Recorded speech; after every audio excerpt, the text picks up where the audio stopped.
হাসরের ময়দানে আমি হাফিজুর রহমান, আল্লাহ না করুন যদি বিপদে পড়ি, আপনাদের কোনো চিন্তা নাই। কিন্তু ভালো করে মনে রাখবেন, আল্লাহর শপথ করে বলি, হাসরের দিন যদি আপনার ছেলে, আপনার মেয়ে, আপনার স্ত্রী বিপদে পড়ে, আপনাকে জবাব না দেওয়া পর্যন্ত একটা কদম নাড়াবার কোনো সুযোগ হবে না।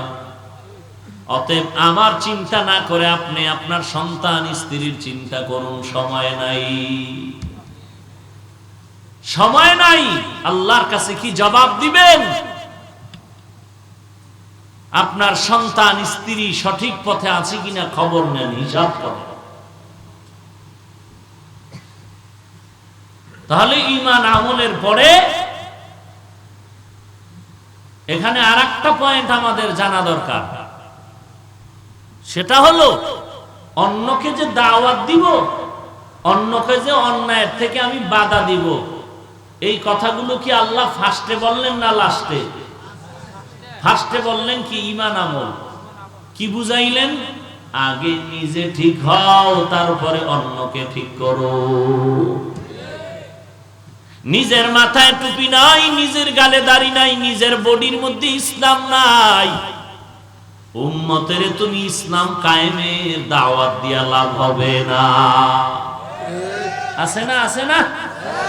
নিজের মাথায় ইসলাম নাই, গালে ইসলাম নাই, বডিতে নাই, সমাজে ইসলাম কায়েম করবে, দেশে ইসলাম কায়েম করার এত শখ কেন তোমার? উদ্দেশ্য খারাপ। উদ্দেশ্য, ইয়া আইয়ুহাল্লাযীনা আমানু লিমা তাকুলুনা মা লা তাফআলুন। বান্দা তুমি যে আমল করো না, ওই আমলের বয়ান উম্মতের দিও না, দিলে উম্মতের লাভ হবে না। সুন্নতের আমল নিজে করো, তারপরে উম্মতের সুন্নতের বয়ান করো, অল্প বয়ানে কাজ হবে। নিজের মধ্যে যদি সুন্নত না থাকে, সারা রাত বয়ান করলেও উম্মতের মাঝে আর কোনো আসর হবে না। আল্লাহ তাআলা এই কথাগুলো বললেন, ওরে উম্মত, বলার আগে আল্লাহ শপথ করলেন। কথাগুলো বড় দামি, বড় গুরুত্বপূর্ণ। চার মাযহাবের চার ইমামের একজন ইমাম, ইমাম শাফিঈ রাহমাতুল্লাহি আলাইহি লিখেছেন, কোরআনে হাকিমের মধ্যে আল্লাহ যদি অন্য কোন সূরা বা আয়াত নাজিল না করে, শুধুমাত্র ওয়াল আসরে সূরাটা দিতেন, আর দুনিয়ার সব মানুষ যদি সূরা আসরের উপরে জীবনটা চালাইতো, বিনা হিসাবে জান্নাত পেয়ে যেত। এত পাওয়ারফুল সূরা সূরাতুল আসর। আল্লাহ শুরুতে শপথ করলেন, আসরের শপথ। আসরের শপথ বলতে কি? মুফাসসিরিনে কেরাম আসরের অনেক অর্থ লিখেছেন, এর মধ্যে একটা অর্থ আমি বলি। আসর শব্দের অর্থ হলো সময়। তো আল আসরের অর্থ কি? সময়ের শপথ।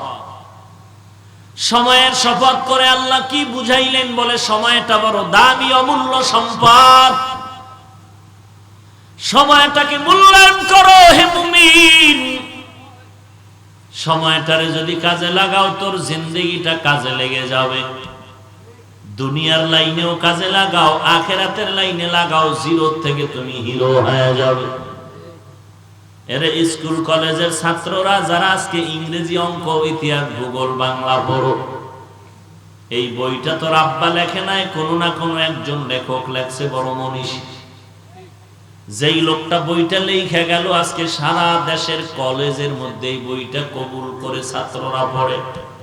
একটু চিন্তা কর, ওই বান্দা সময়টারে কতটুকু মূল্যায়ন করার কারণে আজকে সবার কাছে বইটা পরিচিত, লেখাপড়ার জন্য আপন হয়ে গেল। এরা সময়টারে কাজে লাগাইছেন দুনিয়ার লাইনে। আব্রাহাম লিঙ্কনের গণতন্ত্র এক শ্রেণীর মানুষ কলিজা দিয়া মানতেছে, ওই লোকটা যদিও মূর্খ, কিন্তু কতটা সময় কাজে লাগাইল। মাও সেতুনের আদর্শ পালনের কত মানুষ জমিনের মধ্যে আছে। কারণটা কি? লোকটা সময়ের মূল্যায়ন করার কারণে নিজে সবার কাছে মূল্যায়িত হয়েছে।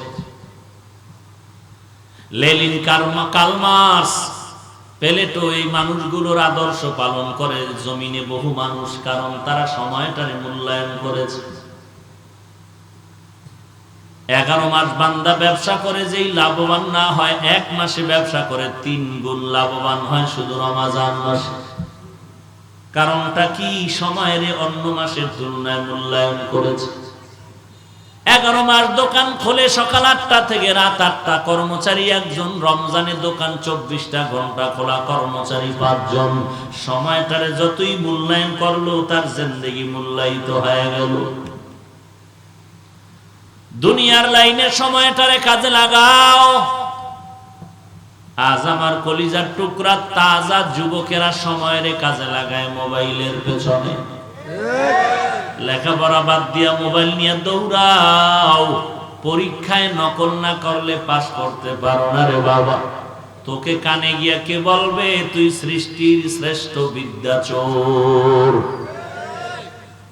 তুই লেখাপড়ার জীবনে করলি বিদ্যা চুরি, যদি একদিন চেয়ার পাও তখন করবি তুই জনগণের সম্পদ চুরি। কারণ এটা তোর গুণ, এটা তোর দোষ না, এটা গুণ। নকল করে পাশ করেছ রে বান্দা।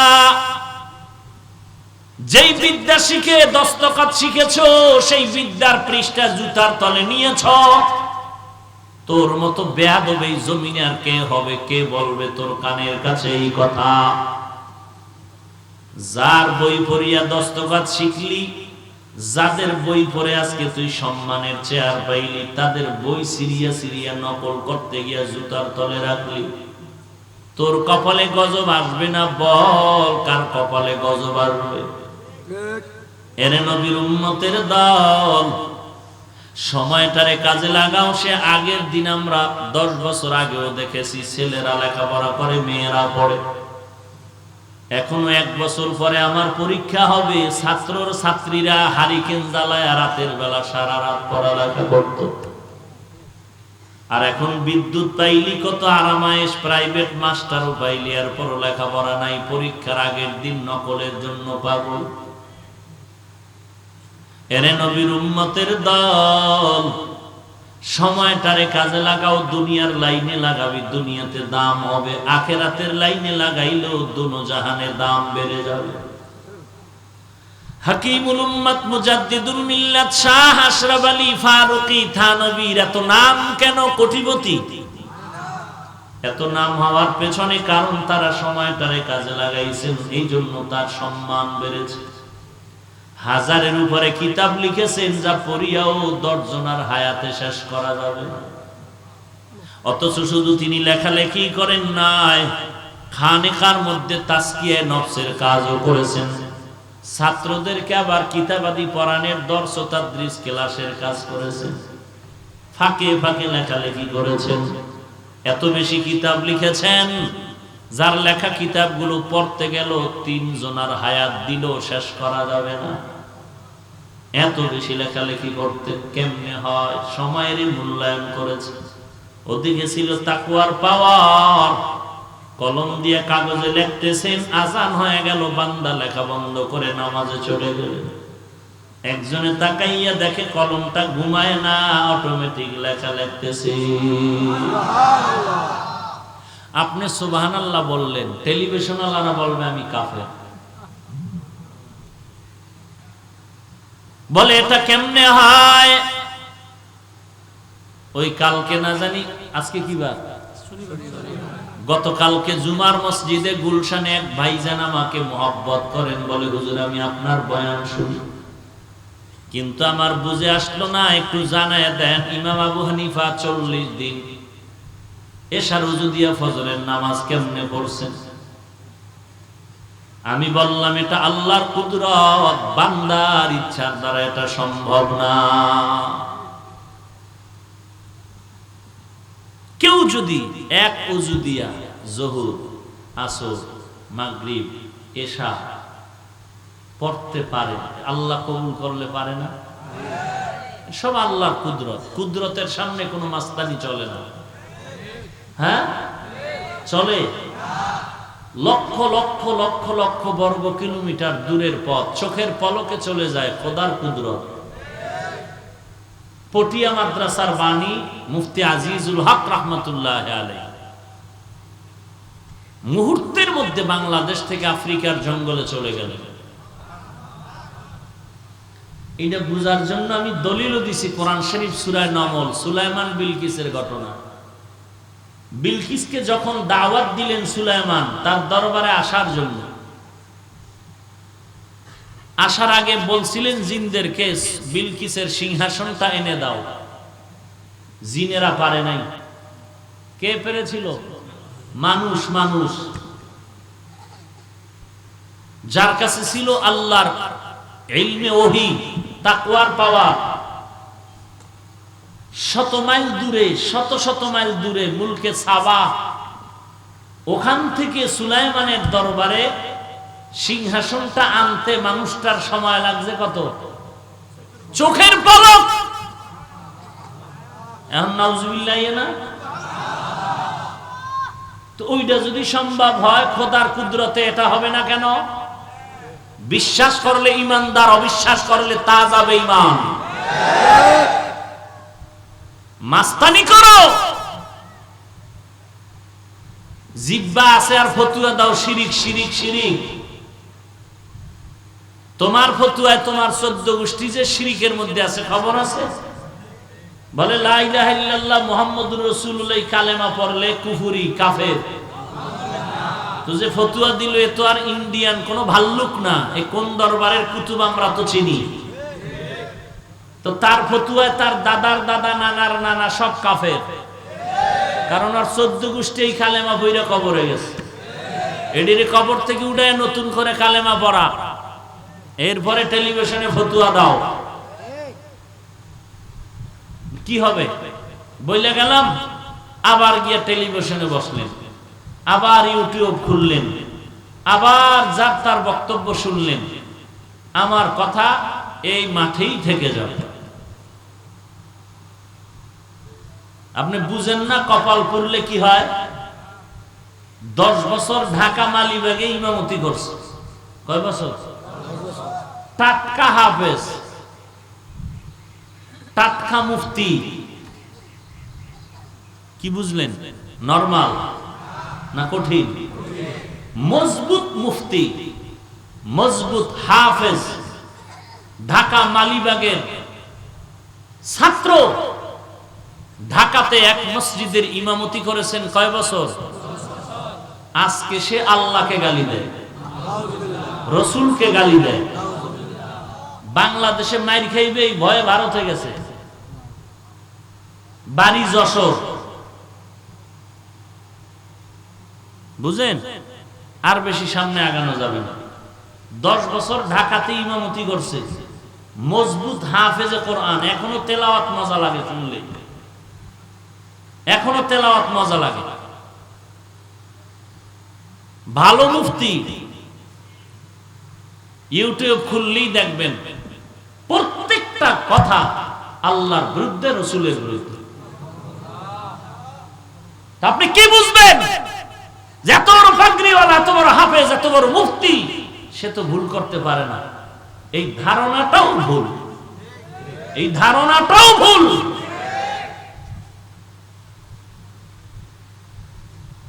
অতএব বেশি বেশি আয়াত নাম্বার, হাদিস নাম্বার টাটকা কইতেছে মনে করেন না ফিরিস্তা। ডাল মে কুছ কালা হ্যায়, খুব সাবধান। বক্তব্য চমৎকার শুনলেই লোকটা চমৎকার বিশ্বাস করা যায় না। ইবলিসের বক্তব্য তো চমৎকার ছিল, এলেমও তো বেশি ছিল। অতএব সাবধান। আমরা পালাতক গোলাম নয়। আমরা গোটা দেশ ঘুরে মানুষকে গালি দেওয়া শিখাই নাই, নিজেরাও দেই না। পায়ে হাত রেখে মানুষকে সঠিক কথা শালীন ভাষায় বুঝাবার চেষ্টা করি। এখন সব দিকের অস্ত্র আমাদের দিকে তাকতে হবে। আহলে বাতিল যারা আছে সবগুলোর আঘাত তাবলিগ নিয়ে, চরমনাই নিয়ে, দেওবন্দি নিয়ে, কওমি নিয়ে, সব বাতিলের এক টার্গেট। কারণ এদের দ্বারাই সঠিক দ্বীনের খেদমত চলতেছে। সব বাতিলেরা আঘাত করে সবে দিক। কেন? কালেমাতু হাক্কিন ইনদা সুলতানিন জায়ের। জালিম শাসকের সামনে দাঁড়িয়ে হক কথা বলো। জুমার মসজিদে ইমামতি করো, বাহাদুরের সাথে কোরআন হাতে নিয়ে একটু সুদ ঘুষের বয়ান দিও তো টাটকা, আর বলিও তো কোন সুদখোর আমাকে দাওয়াত দিবেন না, আমি সুদখোরের ঘরে খানা খাবো না। দিও তো বুকের পাটা থাকলে। ওই মাইকাইয়ে ওয়াজের প্যান্ডেলে চরমনাইরে গালি দাও, তাবলিগ আলার একটু বাস দাও, খুব মজা পাও। জায়গা মতো জুমার মসজিদে দাঁড়ায় দেখি কি পারো, তখন বোঝা যাবে তুমি বাহাদুর। পীরের নামে কত ভণ্ডামি চলে, এদের ব্যাপারে বলো না কেন? নাম লইয়া ঘুরে ফিরে চরমনাই, ঘুরে ফিরে দেওবন্দি, ঘুরে ফিরে কওমি, ঘুরে ফিরে তাবলিগ। ব্যাপারটা কি? ডাল মে কুছ কালা হ্যায়। উদ্দেশ্য বড় বড় খারাপ।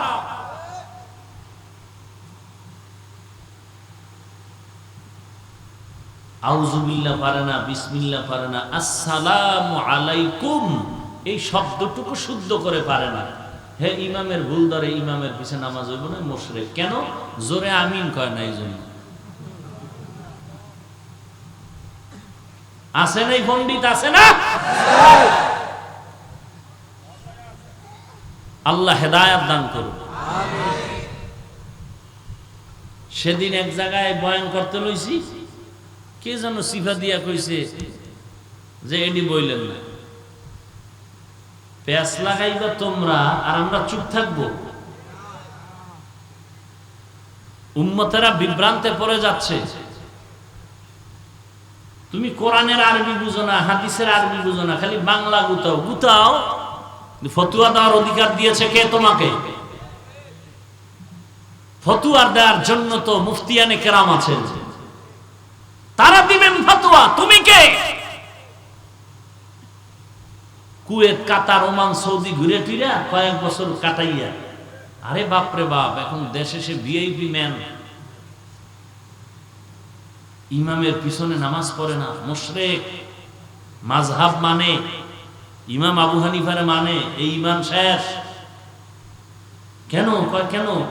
ব্যক্তি পূজা করে, ব্যক্তির পূজা, ব্যক্তির পূজা করা শিরক।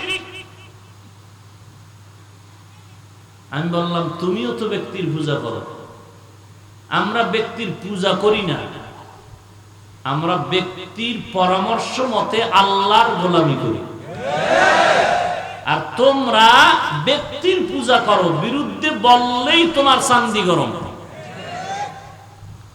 আমরা তো চরমনায়ের বিরুদ্ধে, তাবলিগের বিরুদ্ধে, দেওবন্দির বিরুদ্ধে বলার কারণে কাউকে একটা গালি দেই না আজও পর্যন্ত। ভুলে দুই একটা বলে থাকলে আল্লাহর কাছে মাপ চাই, আমাদের গালি দেওয়া মাকসাদ না। কিন্তু যারা আমাকে গালি দেয় এদের ব্যাপারে একটু যদি তাদের মুরব্বির নাম লই, এরা তো কোনো ব্যক্তির পূজা করে না, এরপরও কয়েকজন ব্যক্তির নাম নিছি, এতেই মাথা গরম। সামনে কিছু বলবো এর আগেই মাথা গরম। নাম নিলাম কেন? এই নাপাক ব্যক্তিদের নাম নেওয়া যাবে না, কারণ সব নাপাক। নাম নিছি এতেই মাথা গরম।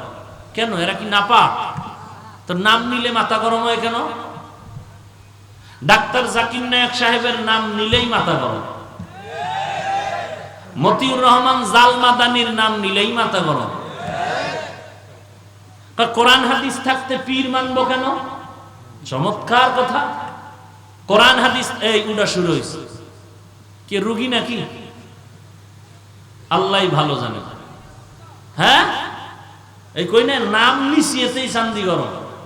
5 মিনিট পরে টের পাইবেন, এখন উঠবে না কেউ, কারণ এখন উঠলে তো মনে করবে হুজুর বুঝি, মানুষ ধরে ভালাই যে এরাই বুঝি রোগী। একটু পরে আর কি উঠা বসা শুরু করব। কি কইব? এতক্ষণ মোটামুটি লাইনেই ছিল, হ্যাঁ, এখন বেলাইন হয়ে গেছে। কোরআন হাদিস থাকতে মাযহাব মানবো কেন? পীর ধরবো কেন? ইমাম মানবো কেন? আমি যদি প্রশ্ন করি মাথা গরম যে কোরআন হাদিস থাকতে ডাক্তার জাকির নায়েকের কথা শুনবো কেন? কোরআন হাদিস থাকতে মতিউর রহমান আল মাদানির কথা শুনবো কেন? মাথা গরম। এরা যে এত বাস দেয়, আমগো মাথা গরম হয় না। আমগো মাথা গরম না হওয়ার একটা কারণ হলো আমাদের প্লাস হচ্ছে ওদের বক্তব্যের কারণে। লোক কমতেছে না বাড়তেছে? আলহামদুলিল্লাহ, মোটেও কমে না, মোটেও না, বরং যা আল হক ওয়া যাহাকাল বাতিল, হক আসলে বাতিল পালাবেই। পালানের ব্যাখ্যা তিনটা। কয়টা? হয়তো জাগাত তওবা করে হকে আসবে, না হয় এলাকা ছাইরা পালাবে, না হয় খোদার গজবে ধ্বংস হবে।